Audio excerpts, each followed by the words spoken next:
Good morning, everybody. It's Pastor John with another edition of Monday Morning Quarterback. So yesterday we concluded our Life Lessons sermon series, and we basically talked about the fact that the points of entry to a faith grounded in God's love and grace are our dependence on and receptivity to God.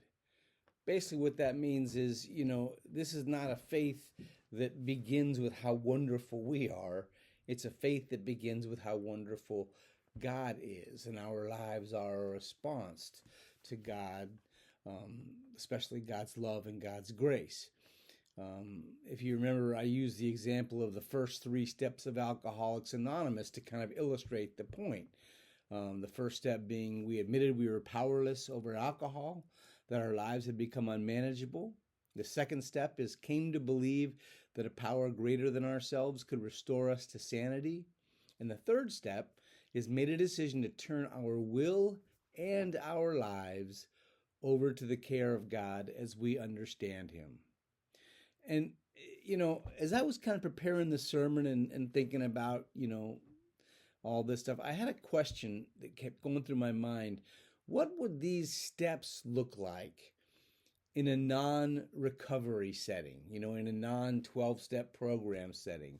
Because the principles are good principles, but what if you weren't, recovering from an addiction or something? What would those steps look like? And then it occurred to me, there really is no such thing in life as a non-recovery setting. We are all survivors of something. Yes, there are differing degrees of trauma. But as Jim Morrison so eloquently said, 5 to 1, baby, 1 to 5, no one here gets out alive. No one gets through life unscathed. And so that is why there really is no such thing as a non-recovery setting. Christianity would do well to remember this, because as I have said many times before, Christianity is not about getting us into heaven, it's about getting heaven into us. Now, a narrow fundamentalist approach to our faith says it's about overcoming the legal effect of sin, which would be punishment from God, so that we might go to heaven when we die.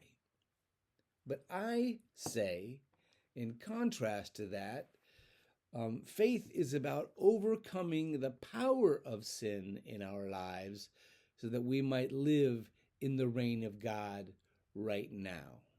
The fundamentalists are about sin, punishment, justification, reward at death. Pastor John talks about sin, residual pain, freedom, grace in our lifetime. However we approach it, though, whatever, viewpoint we take, we must all remember it begins with the points of entry to a faith that is grounded in God's love and grace are always dependence on and receptivity to God.